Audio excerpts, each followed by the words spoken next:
Good morning. Good morning. Happy Saturday. Welcome to Sober Mind. Woohoo. Judy, my love, how are you? I am well. How are you? Good. I completely forgot to roll our intros. Patrick, how are you, my friend? I'm great this morning. Yeah, me too. Stand by for intros. This podcast contains adult themes and language. The views expressed here are our own opinions and experiences. We are not medical professionals. In this podcast, we discuss our opinions about mental health, sobriety, addiction, and our pursuit of happiness and peace. This is Sober Mind.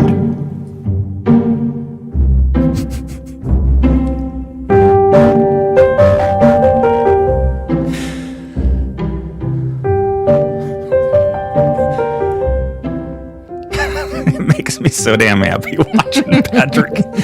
He changes his. It's like getting to the batter circle, in a game. You're just like, all right, I'm on deck. Woohoo, here we go. It's my new cue. Batter up. All right.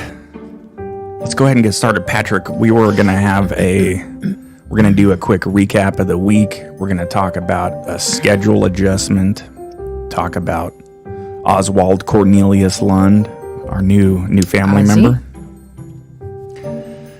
Hey, so your thoughts, Patrick. We're thinking that the Sober Mind Rewind, how about we do an on-demand version of that? So instead of having it scheduled for Tuesdays, let's do it when we think there's a good rewind discussion. Yeah, I think when we've got enough material that we think we could have a really good show, I think we should do that. And we'll know by the end of Saturday if we've got enough material to keep us going. Like if we've got a really good topic and we just don't have enough time, or we've got a guest and we want to do a recap on the guest, something along those lines. I think it'd be good. But if we've got nothing going on Tuesday. Yeah. Sound good? Yeah. Yeah. That's great. You're a third of the decision-making process. Like the other day when you texted me and you were like, hey, I feel like, not this morning, or, I feel like not catching that run, or I feel like sleeping in, Yeah. If you're hungry, eat. If you're tired, rest. If you don't have anything to talk about, don't worry about it, type of thing. Yeah. The show and everything will be here when we are ready for it. Deal. Okay. 2 thumbs up. Yeah. Seriously, Patrick, how has your week been? Tell me about it. I did stalk you outside your house. It felt very creepery. I was running. I took a new road. I was like, while I'm out there, I'm like, just take some new avenues. I ended up on 3rd, and I was crossing. I'm like, oh, if I take this route and this road, I'll be right by Patrick's. So I texted you, and then I was standing there. I'm like, oh, he's probably working. I was just standing out on the corner, staring. Yeah. All creeper-like? Yeah. Just waiting for him to show up with the boombox over his head. It's one of Judy's favorite. That's one of Judy's favorites. Nope. Isn't that Gross Point Blank? Nope. Oh. No, that's still John Cusack, but that's Say Anything. Oh, Yes. yeah. Yes. Yeah. Nice call. Sorry. But yeah, I was kind of feeling like the doldrums of work. Sometimes you get in that repetitive motion of everything. Yeah. Yeah. And what the past us, the alcoholic would be like, oh, time to tie one on or something, like they go seeking to make something happen, whether it be good or bad, kind of. But went into the office, I was telling you, on Thursday, and like I said, that sometimes that just messes me up a little bit because I have a renewed sense of gratitude for my position. Yeah. Of, for me at work, and what my arrangement is now, and but it was also nice to catch up with some people. But it's weird, I got sober in the middle of the pandemic where we shifted work. So when you go back, that's all these weird emotions show up. Like how I was valued in my previous role was just extricating myself, being available, taking the blame for just about everything, like putting on the cape to save the day. Yeah. No-win situations. Like at best you save the day and then you don't get yelled at, but it's a high chance of failure. So it doesn't matter. You're gonna get punked anyway at the end. Yeah. You're screwed other way. So I don't know. It's just I don't know if this is the right term for it, but since I have a lot of friends there and my peers within my profession, I feel like I have a lot of survivor's guilt on certain things because I feel like I quote unquote got out. But That makes sense. gratitude for where I'm at now too. So Yeah. Good. Gratitude is good. Yes, gratitude is very good. Babe, how's your week? It was good. It was a little chaotic with the new puppy, but it was good. So do you want to tell the story or do you want me to? I can. I went to here where we live in the Midwest. You can bring that down a little bit, babe, if you need to. Move it however you want. I went to PetSmart to get some stuff, and I didn't know, Patrick. Every Saturday they have the Humane Society, the LS Humane Society over there, and they bring all their. Well, I don't know if it's all of them, but a great majority of them are pit bulls. Unfortunately, people don't raise them right. I could go on a tangent about this. You can make any dog evil. A 2-pound Chihuahua, you can turn it into a sociopath if you treat it wrong. Ankle biter. So unfortunately, the pit bulls get the bad rap. So these are all like very well behaved, trained. They need some stuff. But if you saw that picture I sent of Ozzy, he's one of a couple that they had. I started doing some research on it. It's a designer breed that cropped up a few years ago. It's a Labrador or a Pitador. So it's a black lab and pit bull mix. So they're very, very popular because there's a great deal of that aggression that's alleviated from them. And then you got the benefits of the Labrador stuff in there. So Super loyal. yeah. And lifespan on these things is like 16 years. That's crazy. So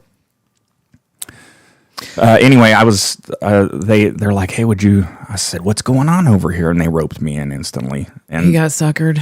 they pulled on my heartstrings with him. His name was Bam Bam, but he knows his name as Ozzy now. He's 1 year old, just turned one, and he's been in the Humane Society, the pound, since he was born. That's crazy. Yeah, his whole life. So I brought him home and we started training him. He's so smart. So I cannot believe how loving the dog is. It's crazy. He gets up on the bed and just he's big, lanky, but he can turn into a tiny little ball. It's crazy. And he puts his face like on my neck and just goes to sleep. Makes the grunt noises. we Yeah, are a he's- foster fail household ourselves. That's our most recent one is we picked her up. She had parvo from the Kansas City Pet Project, so she had been abandoned and then also in shelter her whole life, and so we were fostering her. And then I was like, it was about 2 weeks after we lost our last two dogs, unfortunately within a 2 week time span. It was Oh man. weird, but yeah, so she's been great. That's a special place in my heart. I'm so happy for you guys, especially being able to pick up a shelter dog. That's very important to at least me and my family for that. For sure. Well, the only thing we forgot is that puppies take a lot more attention than an older dog. And we, like he was saying, we had a German Shepherd puppy years ago. And I forgot that you have to entertain them every couple hours or else they start to wreak havoc on your house. So every couple hours we got to take him out and play fetch or do something with him and, wear him out a little bit. And then he's chill for a couple hours and then you got to do it all over again. And we completely forgot that whole episode of, having a puppy, but He's a hoot. Brings a new energy to the... And Puka is now more active and hopefully losing some weight. We didn't realize how heavy she was until we got him and realized, oh my goodness, Puka's fat. She's fat. She's super fat. I gave her a false sense of body image. Judy's like, she's big. I'm like, nah, she's not. Yeah, she's just husky. No, she's round. yeah. Anyway, so my week's been going good. We did that. I'm sorry, I forgot to ask. No, sorry. We're just having a chill time chatting. I like this. We talked about Ozzy. Talked about the rewind schedule. Recap of the week. Patrick, with my dramatic life event that's still going on. I posted a short the other day on our run, me and Ozzy, and because I realized as I was going through this, it was like day number 7 or 10 or something like that.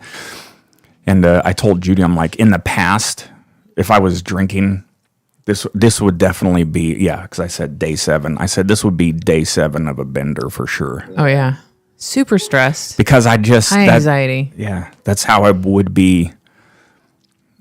I don't know if coping is the right word. That's just how I would be dealing with, just managing the situation. It would just feel natural. It'd be a case of Bush every day for sure. Yeah. Yeah, and it's a self-fulfilling prophecy at that point. I didn't know how to cope with it normally, and then so you drink and you're, I guess, quote unquote, fine while you're drinking, i.e. not processing and checking out, but you wake up next day with the anxiety and everything, and then again, putting yourself in the hole of not being able to cope with it, and so you just repeat. Yeah. Wash, rinse, repeat. Yep. And I know it's the thing I struggled with, and I know there's folks that struggle with this too, that anxiety that you're talking about, and then not processing stuff.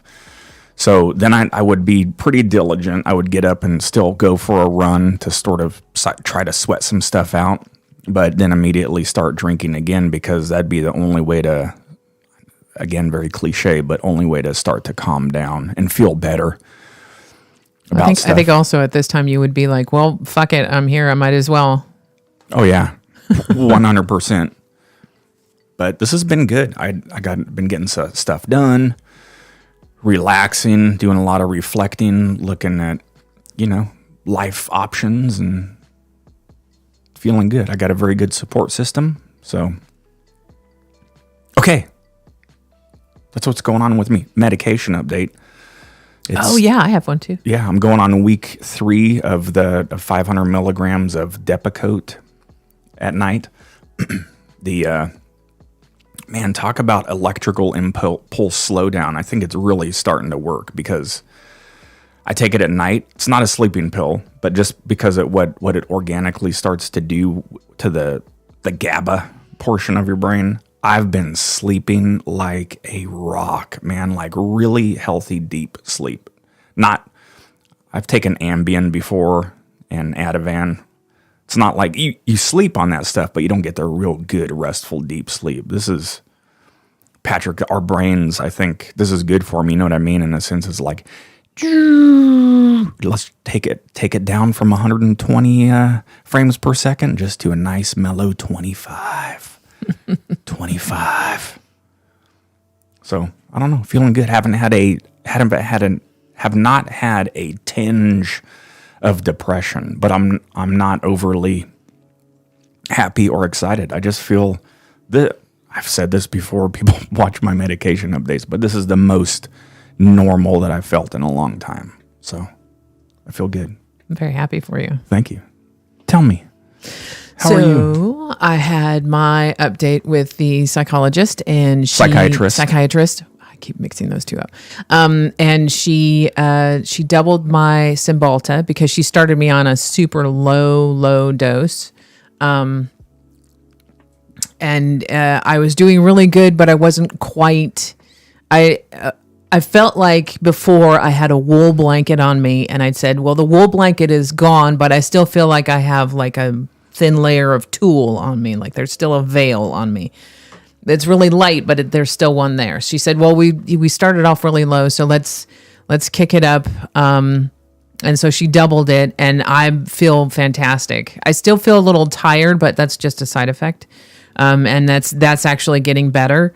But I feel light. I feel like everything has been lifted off my shoulders. I don't feel like I'm super depressed anymore. I still have hot flashes every once in a while, but it's not anything I can't handle. And yeah, it's been great. I do not know why I didn't do this before, but yeah, so I've been good. The stigma of it. Yes, very much the stigma of it. Well, I can tell a huge difference. You seem very mellow, very relaxed, and sort of at peace. It's been a while. Very much at peace. It's very nice. That's it. It's our week in a nutshell, Patrick. Okay. I love it. So we're being mentally healthy and happy. doing stuff. Yeah. Okay. We're going to continue on with our series of reactions. Good point. So for everyone's awareness, I was going to stop watching these videos. We're just going to watch them on the back end and then start to talk about them. But Patrick and Judy were like, John, that's dumb. Not in those exact words, but they're like, people won't get the context. I was like, oh, let's just try it. But then I gotta see the video. You were right, Patrick. You gotta watch it. Okay. So Patrick Teehan, LICSW, licensed something child social licensed worker. Independent Child social worker. Child social worker. Yes. Anyway, this guy talks about some good stuff, and right now we're going through the series of 11 oddly specific childhood trauma issues. So we're going to pause the Stream Beats Lo-Fi by Harris Heller, not sponsored, just free Stream Beats music. And Patrick, let me turn on your output. Oh, I had the monitoring and output set to default when I added the Chrome input. That's why it was echoing on our side. So I got it to not monitor now. So it's outputting. And Patrick, you have the other stream up, so just can you let me know if this is going to be working? It should be. I'm going to turn your audio on. There's Patrick. You should, if you talk, you'll hear yourself, but you don't need to. And we're going to go to the main view with browser. Browser's up. Here we go. Refrigerator buzz depression. This is a good one. Moving on to number 3, this one is really interesting and really unique to me, is something that I call refrigerator buzz depression. The issue is you don't notice that you're depressed because you've maybe been that way since early childhood. You know, like with a refrigerator that buzzes, like you might have had this refrigerator for years and you're like, one day you're like, what's that sound? Has that always been buzzing like that? What's that depression? Oh my God, have I had that for this long? So some examples, like I just said, you might just kind of wake up to it one day and notice it, or friends might be like, yeah, I don't really live that in that kind of like really shut down lethargic, and it isn't part of my everyday life. Is it like that for you? Like you might get a reference point from there.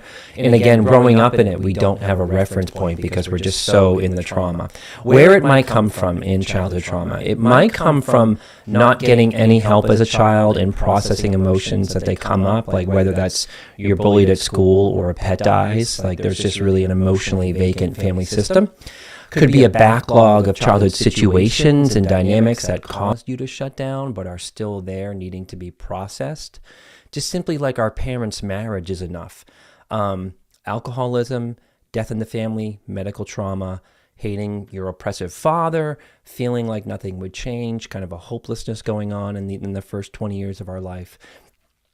And being depressed is actually a natural protective mechanism growing up, and when we're growing up and all that.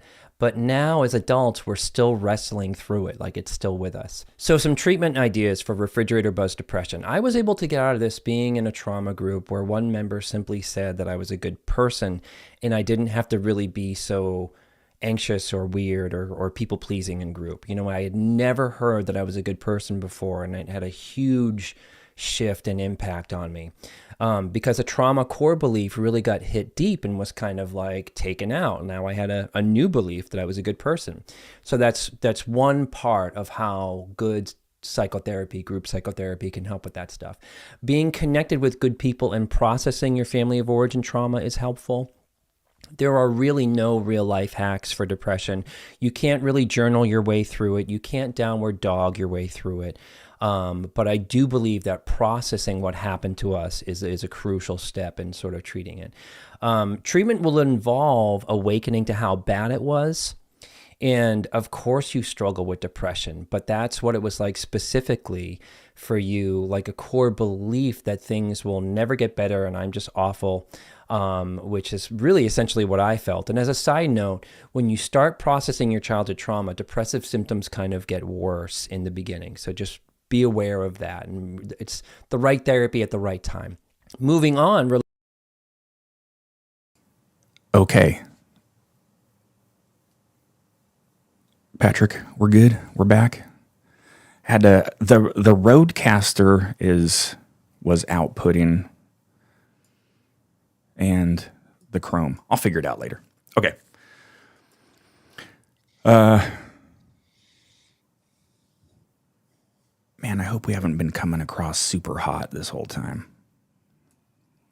If we have, that's Patrick's failure. I'll take it. Okay, so I love that segment because everything he says totally resonates. I talked about this briefly when I was talking about anxiety on one of our other episodes, and I said I feel like I've probably been an anxious person all of my life. Mm-hmm. Same thing with depression. Remember I was telling you yesterday, I can't wait for my update with the psychiatrist in a few weeks. And I think I'm good, but Patrick, I don't know where the hell my baseline is still.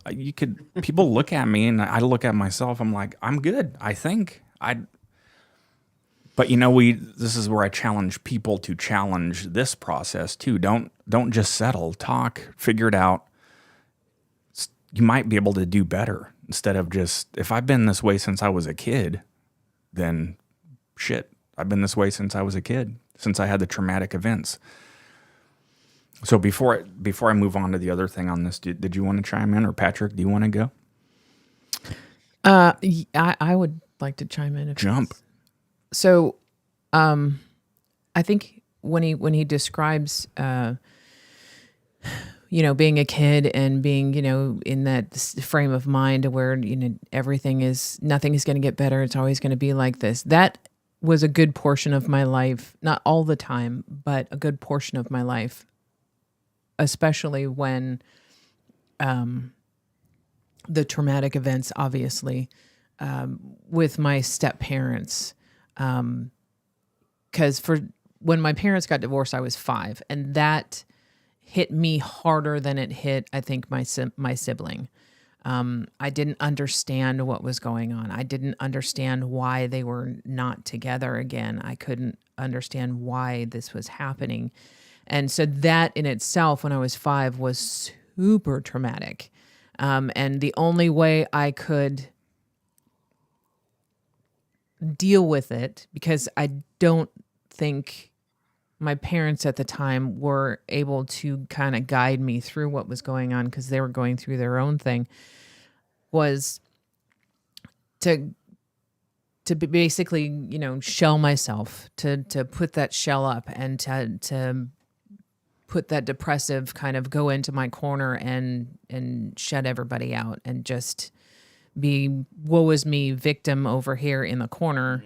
And that's how I dealt with it. And when I was in school, I was always the victim. I was always, woe is me. This is all, I was depressed a lot of the times. And I had people come up to me, and they would tell me, nobody really likes to be around somebody who's constantly depressed. And your friends said that? Yeah. And I would know how to deal with that.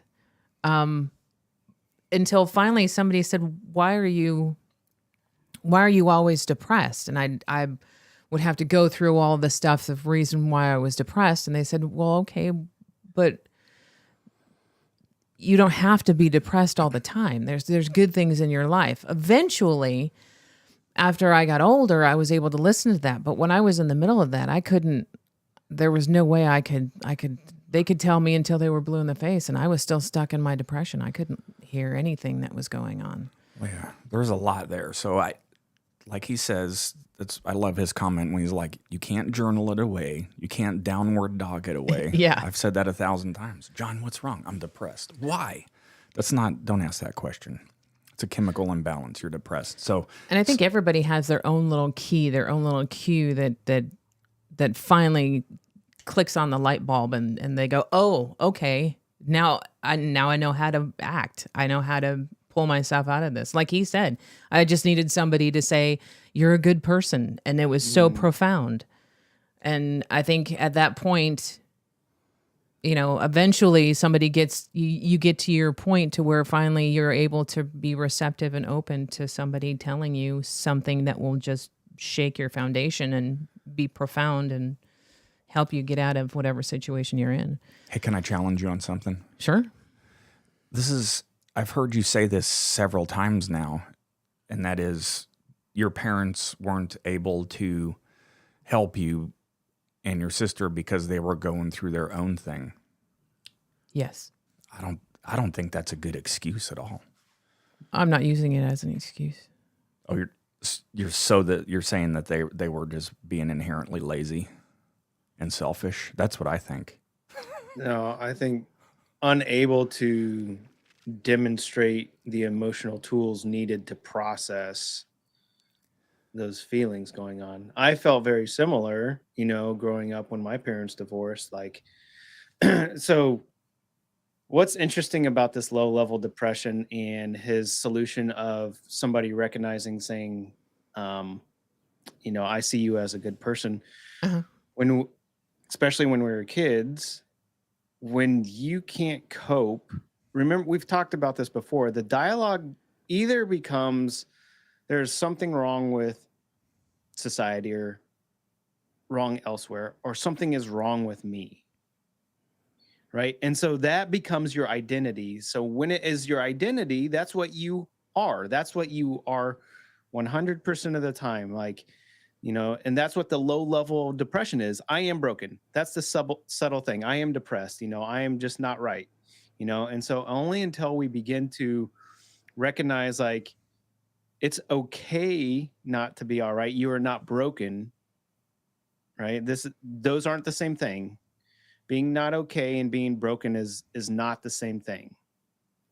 And we just need to learn to process these emotions. And as a child, when you make that, we see this to so many things we attach our identity to. I cannot do this because I am X, right?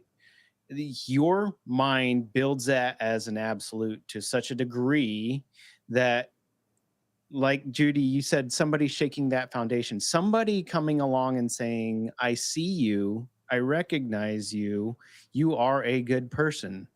Learning the difference between I feel depressed and I am depressed. Right? That low level depression was, he talks about it as a coping mechanism, as a survival mechanism. When that is your only tool and that's on all the time, you begin to think that is me. And it is not. And when you're a kid, you have no other reference point. So your brain does so much work to integrate that into your identity. And only until we can release that and accept ourselves for who we are, then can we begin to move past that. And I think that's what's important about this. The low level depression, this really hit me, John, too, because to your question now is like, well, how are you doing? And you're like,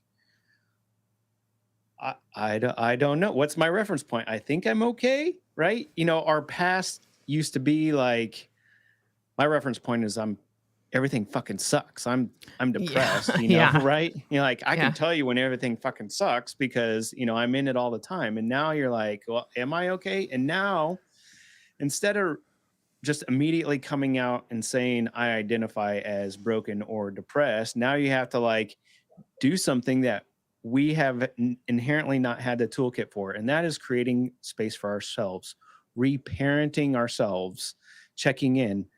How do you feel? Well, I don't know. And you have to sit there and work through the emotion, talk through it. I feel somewhat anxious, or I feel like excited about this. You know, you have to sit and recognize the emotions of the attachments of the actions that you're going through. When in the past you put on the blinders and just mark it out and you say like, I'm not going to be bothered. I just got the low level depression. Here we go. And now when somebody says, how are you feeling? You have to pause and you're like, okay, where am I again? Right. And you have to check in on yourself. It's just not a natural. It's getting better for all of us in sobriety, but it is still not, when you practice that for 20, 30, 40 years of telling yourself you're depressed, like that's a learned muscle memory. Yep. So How are things? They're shitty as always. Yeah, getting rid of the low level depression is why it's not a downward dog solution, right? This is part of your core identity that you're trying to rip out, stem and all. That's very deep seated in the center of your identity. So it's going to take a long time. Yeah. And I think a lot of the reasons why people don't turn around and face it in themselves is because, like he said, dealing with the depression brings up a lot of the stuff of the reasons why you're depressed.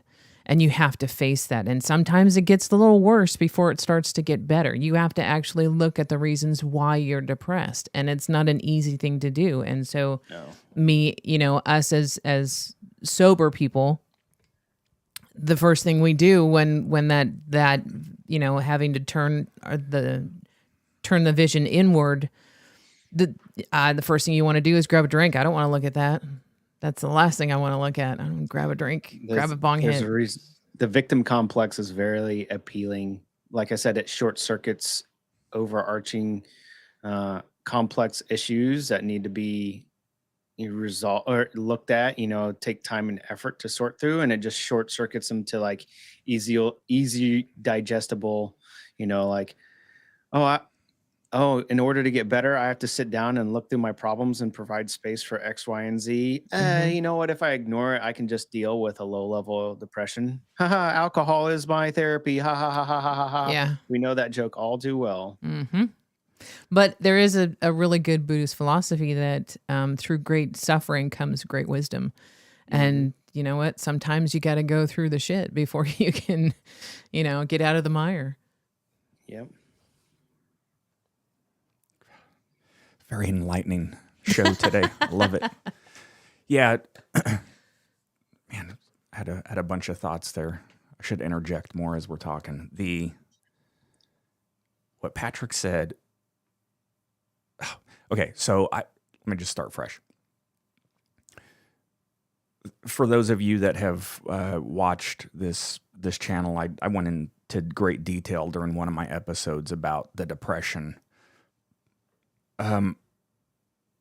So my sobriety, as a reminder, I'm thinking out loud here, Patrick and Judy, is that I like the validation from a professional when he said, I can't remember the exact quote, but it's what I went through. It was, the first 2 weeks of sobriety, my body was getting rehydrated. I was starting to sleep and I was feeling really good. But then there was just quick fall off the cliff. It's because all of those emotions started to just surface, and we just don't have any. Some of us don't have any control over the sort of metamorphosis of what is happening, and it's for those of you that are going through that sobriety, just be patient and start to talk to people. That it's not, people are like, once I got sober, my life was so great and so grand. There's millions of people out there. That's not the case. Brace yourself for potentially a shitty roller coaster ride too, but what you're doing for yourself is worth it in the end. And like, to remind people what I've told you guys on here, I didn't start to really feel that good happiness until like 3 or 4 months ago, and we're approaching 20 months of sobriety. So I don't want to ever discourage anyone from getting sober. Just know that if you've been in it for a long time and you've done physiological changes and you've Patrick has a better way of saying this, but you've created your own template for the last, for me, 20, 30 years of heavy drinking. You can't just expect it to change within 30, 90, 180 days. You've got to put some work into it and continue to push forward. But it is definitely worth it. 100%. Yeah. Just ride the wave. Yeah. It sounded like you're struggling to get up on the board on that one, John.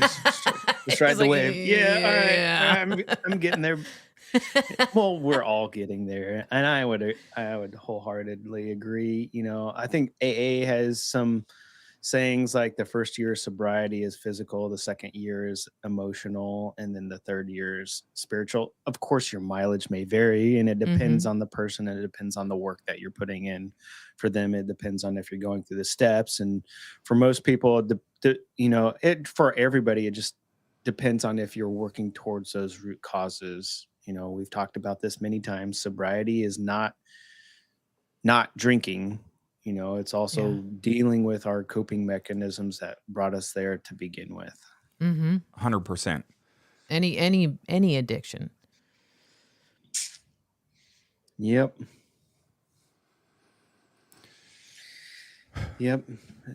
This one was kind of a sleeper point for me. You know, his other points had, I definitely could identify with a lot of things with, and it was so sneaky because it was like, your what did he call it? Your refrigerator buzz depression. Yeah. And I was like, oh yeah, everybody's got that. You know, it's like, wait a second, let's wind it back. You know, and this one, it was a sleeper because when I realized not everybody was like that, it was a big step for me to learn how to recognize and validate myself. But what came with that was like, you mean not everybody has this? Was just like absolutely like mind-boggling to me. Right. So I went through a spell of like, well, if not everybody has it, then you go back into the cycle of like, am I broken? I can't believe I have to put in all this extra work when some people don't have to do this. And it's just, it's funny how many recursive loops we can get caught on doing this work. Like you said, John, when all that emotion comes bubbling back up, it's amazing. Sometimes the deeper you get into the work you go, the harder the old habits show up, rear their heads, Right. to let go of. Yeah. Yeah. Yeah. It takes time and dedication and patience and a desire to continue to put in the work. But there is a massive payoff. There's a massive payoff on this every day for us. Every day. You and I was just telling Judy the other day, Patrick, like my favorite parts of the day are the morning and the night. I love waking up in the morning. I'm up usually between 4 and 5, just putzing around, doing stuff, just enjoying the sunrise. Yeah, enjoying being alive and stuff I used to not be able to do. And then at nighttime, we're so relaxed now getting into bed. We get in and either I scroll around on the phone or we read or just for a while and just really enjoy this stuff. It's not the rushing to nowhere that we watched on the previous one and trying to architect your next controlled chaos. Nice. Yeah. That was my drinking, like I said in the beginning, right now I'd be 10:30. Yeah, it'd be Bloody Mary time for sure. Oh yeah, definitely. So, and then on the flip side, Michelada. yeah, because you'd be joining me on this during my rough go of it for sure. You'd be Misery loves company. Yep. On the flip side of it, Patrick, the what we've talked about is, when Judy and I went, again, I'm about to make a comment about Alcoholics Anonymous. I think it's a fantastic organization. There's tons of organizations out there for everybody. It just wasn't for Judy and I, nor Patrick, but we did give it a shot. We went into it when we were 10 months sober, and we sort of, the journey wasn't really jiving with what we had going on. So, and the reason for that was because maybe it was just the one that we went to, everyone seemed just hyper depressed in there, and really down and out on themselves and life. And there was just a ton of woe is me. And, the higher power of God will help steer me. Sorry, I'm going off on a tangent. Babe, get out, John, pump the brakes, bro. Just get to the point sometimes. I know. Where I'm going with that is I posted a short the other day about something around my alcoholism, and someone posted a really long comment on there, and they went back to this and they said, yeah, I've been 6 months sober and life is just continuing to get super shitty. So if you're watching this, that's what we're talking about. Your sobriety, I'm hypothesizing here. Your sobriety is making you better. It's not making you worse. It's not making your life shitty. I can guarantee all of those things. But what you need to do is dig into what's going on and maybe go do some talk therapy, maybe start talking and getting this stuff out there and addressing all of your feelings and emotions. And I know that sounds all hippy dippy and stuff, but it's just the fact of it. Yeah, you got to give air to some of these thoughts. I definitely remember that for me, it was around 9 months. Everything's getting shitty. Sobriety sucks. And you begin to correlate the two. So let's unpack it. Like everything's shitty right now. Sobriety sucks. Everything is shitty right now, not because you are sober. Right. Yeah. Right. That's like saying, that's the addict brain saying, like, if you get drunk, things will get better. Now say that. Is that your plan? You're going to get drunk and everything's going to be better. Is that going to make your problems better? And then you realize the absurdity, because the answer to that question is hell no. It's probably, and maybe at best it buys me a few minutes of escape in my mind, but it will most likely make a lot of my problems worse in the longer run or harder to deal with. Right. So this is, I like the phrase of drinking is like stealing happiness from the future. I like that. I ended up trying to steal as much as I could. And so I spent my fair share already. I punched my drink tickets for life. So I'm good there. Yeah. But that's how the addict, the bartering system works in the brain for the addict. We talked about the deeper you go into the work, the harder the old habits appear. Like this is the extinction explosion, when you're cornered and you're running out of like tools to deal with emotions that you don't know. You're like, I can get through this. And then all the stuff starts piling up and you're like, oh shit. I only know how to respond one way. And then the brain goes, just takes over and goes, look, motherfucker, we're going to get through this. Grab that beer. And it's amazing how we build all those things in our mind. Because like I said, the absurdity, looking back right now, I had that conversation in my head at around the 6 and 9 months mark of like, shit sucks right now. Sobriety sucks and shit sucks. So you're correlating the two and they're not. Plus, I think you also have to change that conversation in your head. Yep, air it out. Yeah, it's the old conversation. It's not what's current. It's the old stuff. So you have to change that conversation. So this is where, for me, I know AA is not for everybody, but for those of lack of resources, you have to get out and you have to. I shouldn't say you have to, but being able to reflect with professionals and peers and that know the dialogue that can converse with you on that is greatly important because like I said, for somebody, you need somebody that can hold space for you to air out that crazy thought. Right. And if you have the resources, definitely talk therapy helps, behavioral therapy. But for those that don't have access to the resources, this is where I think AA is stronger than anything else. Take whatever they're serving, suck it dry for whatever you can get. Yeah. If you don't have anywhere else to go, do it. It's a There's good a bunch place. of good stuff in there, but don't, just don't attach yourself to the politics and leave whatever they're bringing to the table. I know it's hard, but staying an alcoholic is harder. I think the one thing that helped me when we first started this whole journey, was just for the alcohol based portion of it, not for the mental health based portion of it, but just the alcohol based portion of it, was the Alan Carr's Easy Way to Quit Drinking. Don't spoil it. What? Don't give the spoiler of how to quit. It's a real The answer is don't start. No, it's I don't know. You read a lot, Patrick, but sorry. Alan Carr, Carr, the Easy Way to Quit Drinking. It was a fantastic book. I mean, it doesn't deal with any of the mental issue of it.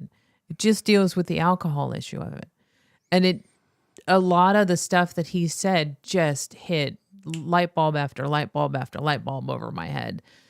And it made so much sense to me that after I read it, I was like, oh,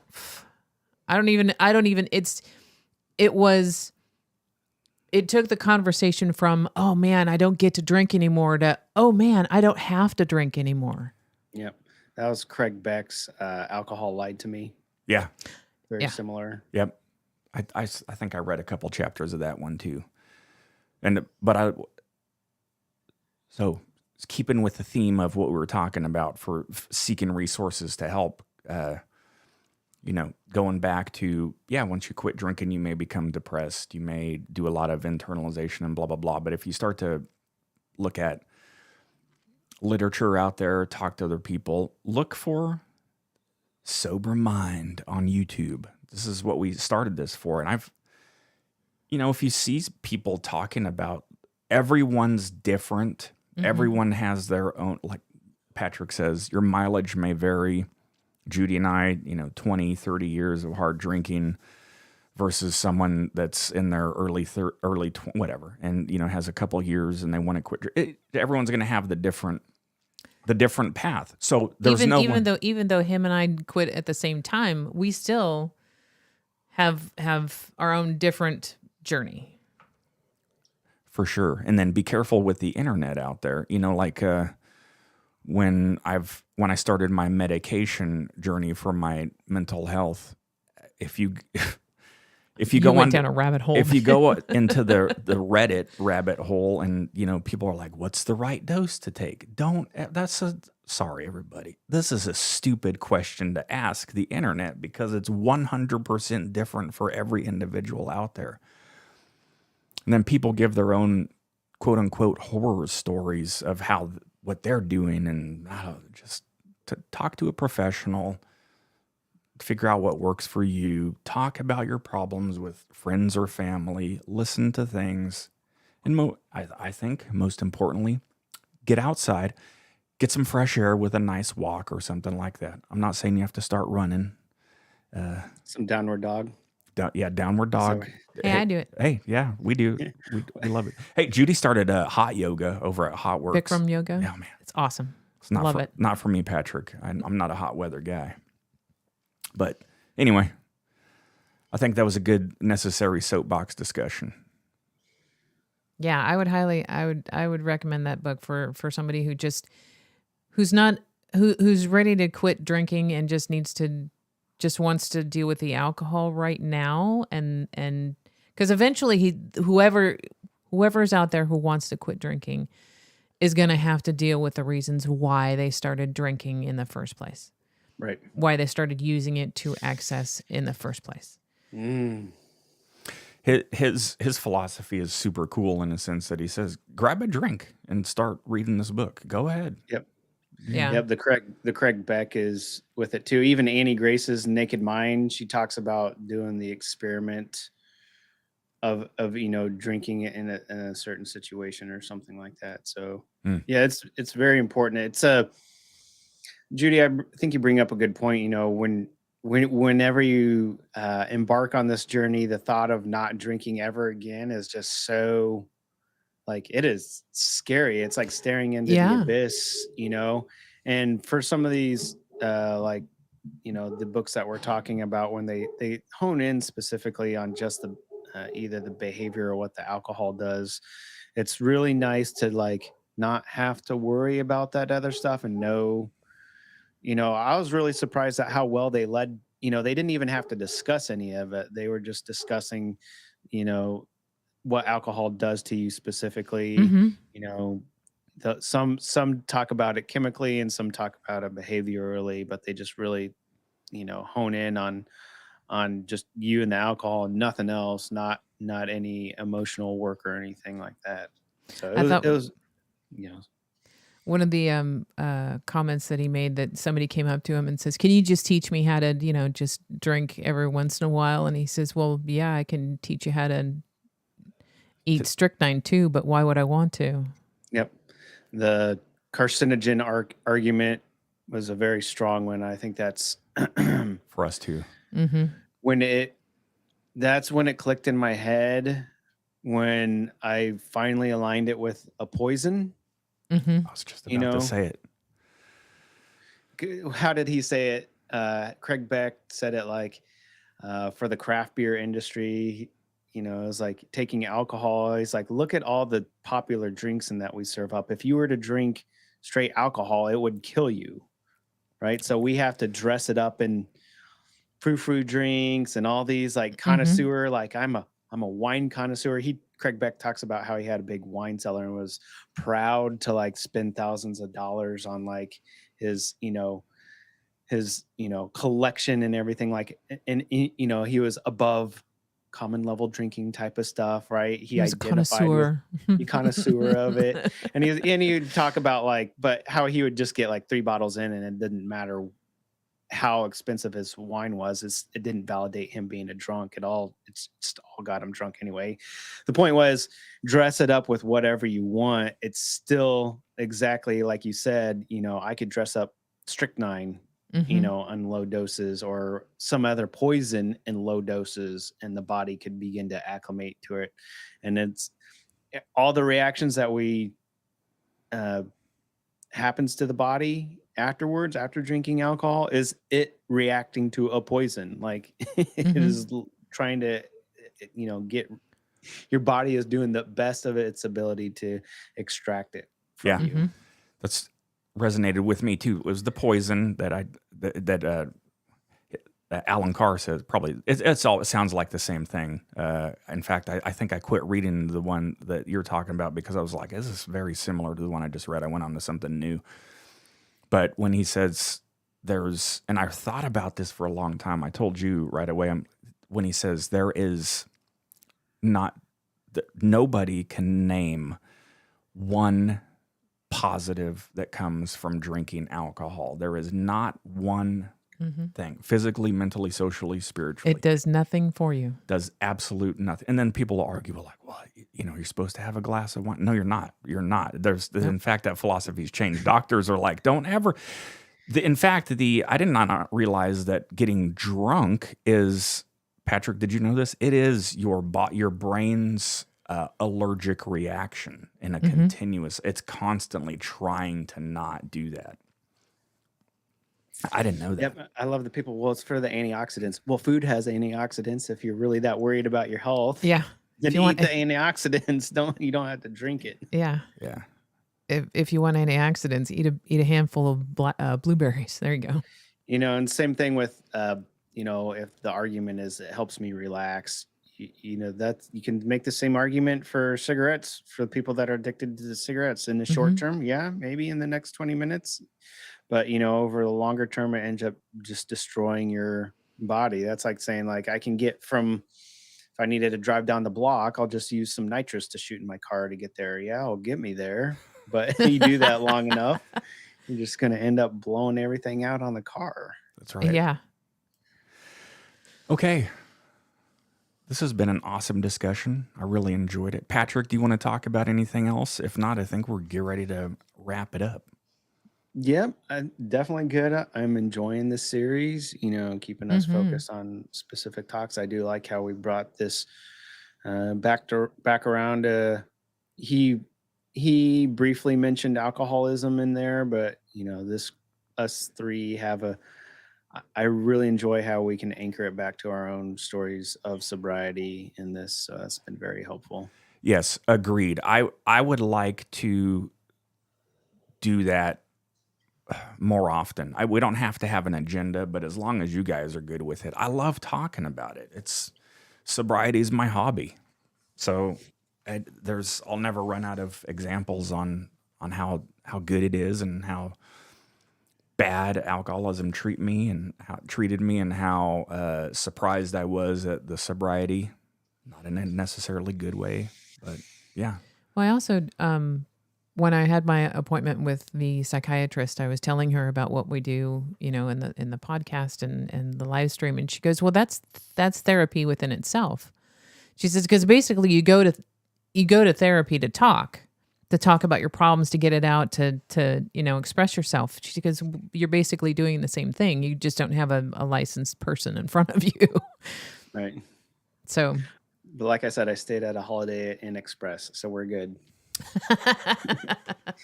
I like this one.